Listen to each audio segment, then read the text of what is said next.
Hello! Thank you for watching, and welcome to the next video in my series on basic statistics. Now, as usual, a few things before we get started. Number one, if you're watching this video because you're struggling in a class right now, I want you to stay positive and keep your head up. If you're watching this, it means you've accomplished quite a bit already. You're very smart and talented, and you may have just hit a temporary rough patch. Now, I know with the right amount of hard work, practice, and patience, you can get through it. I have faith in you. Many other people around you have faith in you. So should you. Number two, please feel free to follow me here on YouTube, on Twitter, on Google+, or on LinkedIn. That way, when I upload a new video, you know about it. And it's always nice to connect with people who watch my videos online. The world is much too large, and life is much too short for us not to connect with one another when we have the chance. Number three, if you like the video, please give it a thumbs up. Share it with classmates or colleagues or put it on a playlist. That does encourage me to keep making them for you. On the flip side, if you think there is something I can do better, please leave a constructive comment below the video, and I will try to take those ideas into account when I make new ones for you.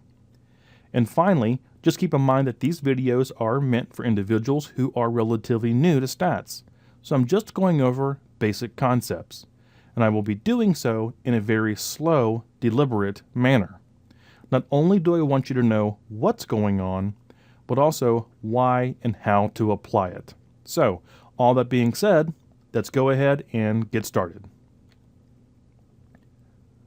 So this video is the next in our series on hypothesis testing.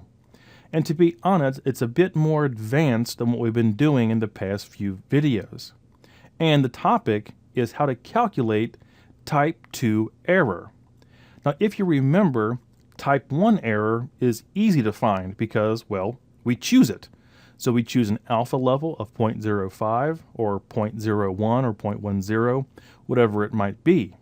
But the thing about type 2 error is that there is no single type 2 error. In reality, there is a type 2 error for any population mean that meets the conditions of our alternative hypothesis. And you'll see what that means here in a minute. So I am going to assume you have a firm understanding of what type 1 and type 2 errors are. I'm going to assume you have a good foundation of the null and alternative hypothesis. I will assume you know how to find z-scores on a normal distribution and do some basic calculations to find those things. So if you think you have all that under your belt, let's go ahead and talk about how to calculate type 2 error. So we're going to start off with an example I've been using in the other hypothesis testing videos. So we'll adapt it for this video on type 2 error. So Starbucks is interested in assessing customer satisfaction in the Canadian city of Toronto, Ontario. To conduct the study, Starbucks asked 25 customers in the city the following question. So compared to other coffee houses in Toronto, would you say that customer service at Starbucks is much better than average, a score of 5, better than average, a score of 4, average, a score of 3, worse than average, a score of 2, or much worse than average, a score of 1. Of course, we call this a Likert scale. Now, after our study, the mean rating was determined to be 3.5, so halfway between average and better than average. So based on this sample, the standard deviation was found to be 1.5. And we're going to go ahead and consider that sigma, the population standard deviation. So we have a mean of 3.5, and we have a sigma, the population standard deviation, of 1.5. Now, of course, we set up our hypothesis first. So our null hypothesis is that the mean customer service satisfaction level was 3 or less, which was average, which of course is 3 or less. Therefore, the alternative hypothesis has to be greater than 3. So anything greater than 3. To determine the sampling distribution and statistical test, so this will be a one-tailed test. Starbucks is interested in a better than average rating. So since sigma is known, we will use the z distribution. And there, of course, is our formula on how to find the actual z-scores in the distribution. So I assume you are familiar again with that formula. So specify the type 1 error rate, which is our significance level. And for this one, again, I'm going to choose an alpha of 0.01, then state our decision rule. So if our z statistic, or test statistic, is greater than 2.33, we're going to reject our null hypothesis. So if we look on the distribution curve here, the sampling distribution, we can see that the top 1%, again, that's our alpha of 0.01, it's all in the upper tail. That's how our hypothesis is set up. And that critical value falls at a z of 2.33. And again, you just find those in the standard normal distribution table in the front or back of your stats book, or you can find it online, or there's many places you can find it. Gather our data. Well, we already did that. So our n is 25, that's our sample size, and our mean of our sample was 3.5. Now, the question we want to ask here is, what is the mean customer satisfaction score, so our X bar, our mean score, at right on top of that Z critical value of 2.33. So we want to know the customer satisfaction score on the critical value. Now remember, we found the Z like this. This is our original formula. But in this case, instead of Z being unknown, X bar, our mean, is now the unknown. So we're using a Z of 2.33, and our X bar, our mean, will be our unknown. So we go ahead and solve this algebraically, and we find out that our critical mean is 3.699. So the actual mean value on the Z critical is 3.699. Therefore, any sample of size 25 with a mean above 3.699 would lead to a rejection of the null hypothesis, again assuming the same sigma and alpha level. So any mean above 3.699 would be in the rejection region at the end of the distribution. So we'll go ahead and take a look at that on the graph. As you can see down here, the mean that falls on our Z critical is 3.699. So remember, based on our alpha of 0.01, we know that 1% of our area, or the probability, is in this upper tail past the Z critical of 2.33, right there. Therefore, any sample above that, so a sample with a mean of 3.71 or 3.8, that would lead to a rejection of the null hypothesis because it is in the rejection region. Now let's actually talk about calculating type 2 errors. Now, to calculate the probability of a type 2 error, we have to select a population mean, an alternative population mean that satisfies the alternative hypothesis. And this is the key point about calculating type 2 errors. There is no one type 2 error. It's different for every alternative population mean that satisfies the alternative hypothesis. So if you remember, in this case, our alternative hypothesis is that it's greater than 3. The population mean is greater than 3. So we could choose an alternative population mean of 3.5 or 4 or 4.5. Now, it would not make sense to choose one over 5 because that's the highest score in our survey. But we could have 3.7 or 4.4 or whatever. So we will have a type 2 error for every conceivable value that would meet the alternative hypothesis. Now for this example, we're going to go ahead and choose an alternative population mean of 4. So that will be the one we use for this problem. Now the first thing we have to do is find where that X critical, that mean critical value we found before of 3.699 falls in the distribution where the population mean is 4. So We found out where this was when our population mean was 3. Now we want to locate this same value in a population where the mean is 4. So we're going to find the same location on 2 different distributions. So what if the true population mean is mu equals 4? Where does that x bar critical, the mean on a critical value, fall on the distribution if the population mean is 4 instead of 3?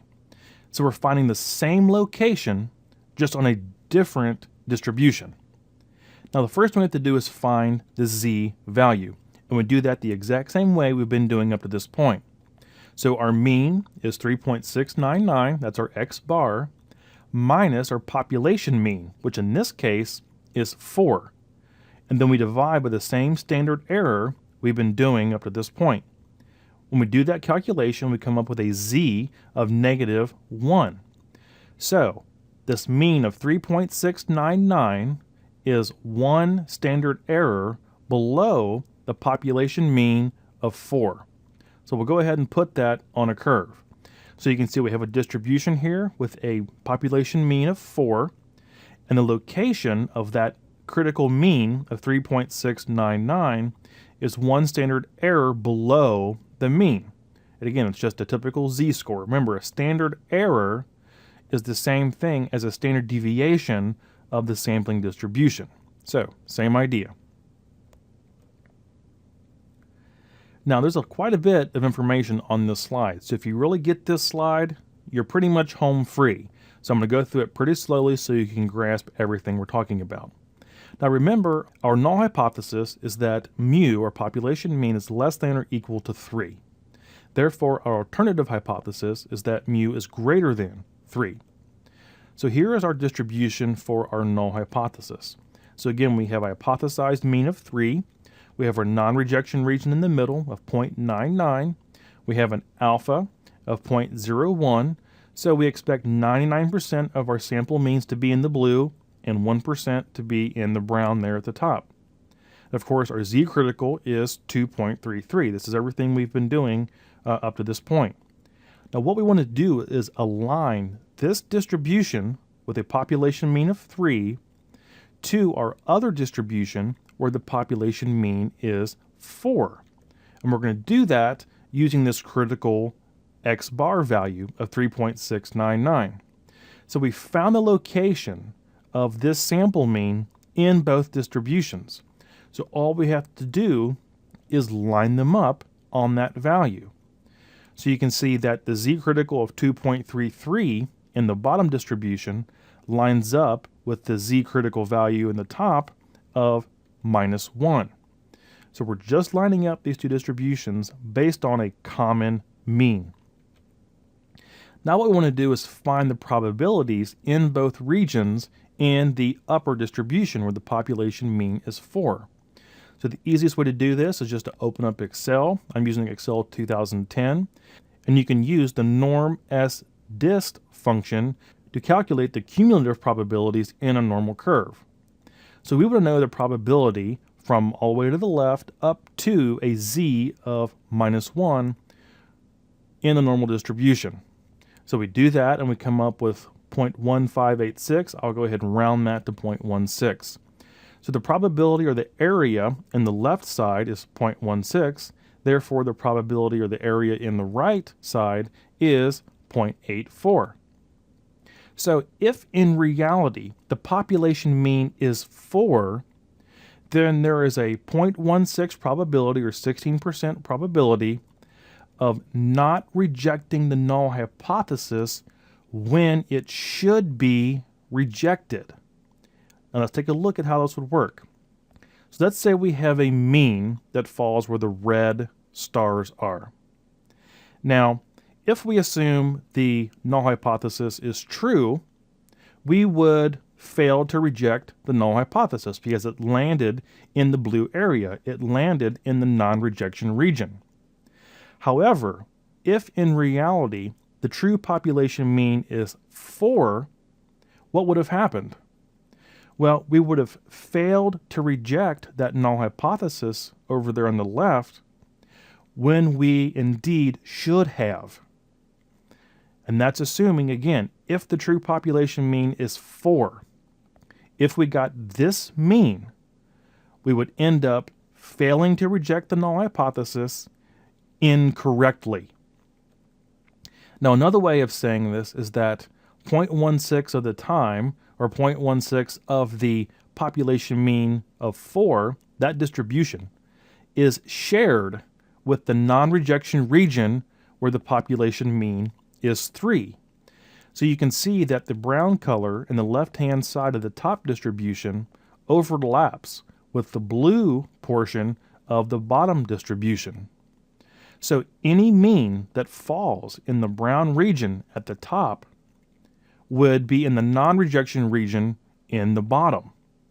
But of course, that would be incorrectly failing to reject the null hypothesis, and that is type 2 error. So therefore, the probability of making type 2 error, which we call beta, is 0.16 when the true mean is 4, when the true population mean is 4. So again, just think about the example of that red star. If we assume the null hypothesis is true, then the red star would mean we failed to reject the null hypothesis, and that's correct. But if the true population mean is 4, and we got that red star, we would fail to reject the null hypothesis when we should have, because it belongs to the population mean of 4. And that's the basis of type 2 error. So if you go back into my other video about type 1 and type 2, we talk about the difference in greater depth. But this is the idea of how to calculate type 2 error. Okay, so let's take a look at some different points, some different means we might get in these two distributions. So this is everything we had in the previous slide. So let's say we get a sample mean at point A. How will we interpret that in the context of our null hypothesis and alternative hypothesis? Well, if we assume our null hypothesis is true, if we got a mean at point A, we would fail to reject the null hypothesis, and that's correct, because that point is within our non-rejection region. We are assuming HO is true, therefore we fail to reject that assumption correctly. Now, if we get a mean at point B, again, if we're assuming our null hypothesis is true, we would reject the null hypothesis, but do so incorrectly. And that, again, is our probability of type 1 error. So we expect 1% of the time to get a mean that is in that rejection region. That's sort of the risk we take when we set up our type 1 error. So at B, we would reject the null hypothesis, but we would do so incorrectly. And again, that's type 1 error. We just happen to get a mean in that region. Now, what if we assume the alternative hypothesis is true? Let's say we get a mean at point D. Well, what will we conclude there? In that case, we would reject the null hypothesis because it's definitely not within the non-rejection region, and we would do so correctly because point D is well beyond the blue portion of our distribution there at the bottom. So we would reject that null hypothesis, and it would be correct. Now, what if we get a mean at point C? Now, again, if we're assuming the population mean is 4, we would fail to reject the null hypothesis because it overlaps with the blue, but we would do so incorrectly, and that is type 2 error. So again, it depends on which part of the hypothesis we are assuming to be true. And you can see how all 4 of these points cover all 4 possibilities we discussed in the type 1 and type 2 error video. So at A, we would fail to reject the null hypothesis correctly. At B, we would reject the null hypothesis, but would do so incorrectly because we just happened to get a point in a rejection region by chance, and that would be type 1 error. If we get a point at D, we would, of course, reject the null hypothesis because it's It's not less than or equal to 3. It's way up there, and that would be correct. We call that our test power. We'll talk about that in a second. If we get a point at C, a mean at C, and we're assuming the alternative hypothesis is true, we would fail to reject the null when we should have. So that's an incorrect failure to reject, and that is type 2 error. So think of the test power as the power to differentiate between our null hypothesis and our alternative hypothesis, or our null population mean and our alternative population mean. The power is really kind of, you can think of it as the power to differentiate or separate these two populations. So, just a few general rules about calculating type 2 errors, and then we'll walk through several example curves and move them around so you can see what's happening. Of course, there will be a unique type 2 error for every value in the alternative hypothesis. So in the previous slides, we used an alternative hypothesis where the population mean was 4. But we could have selected 4.2 or 3.8. There would be a unique type 2 error for each one of them. The alternative hypothesis value on which the type 2 error is based is simply a choice. So in this case, we chose a population mean in the alternative hypothesis of 4. Now, as that alternative population mean moves further away from our hypothesized population mean, the type 2 error probability approaches 0. And you'll see how that works visually here in a minute. Therefore, the power, which is 1 minus beta, or the type 2 error, approaches 1. They are complements of each other. Another way of saying this is that the test gets better at correctly rejecting the null hypothesis as our alternative population mean distances itself from our hypothesized population mean. As our alternative population mean moves towards the hypothesized population mean, the probability of type 2 error approaches 1 minus our alpha level. So in the Starbucks case, that would be 0.99, because remember, our alpha was 0.01. So 1 minus 0.01 is 0.99. So as that alternative population mean moves in closer to our hypothesized population mean, the probability of type 2 error approaches, in this case, 0.99. Now, when our alternative population mean aligns exactly with the critical value in the hypothesized population mean, the probability of type 2 error and the power are both 0.5. It essentially splits that alternative population in half. And you'll see exactly how all this works visually coming up right now.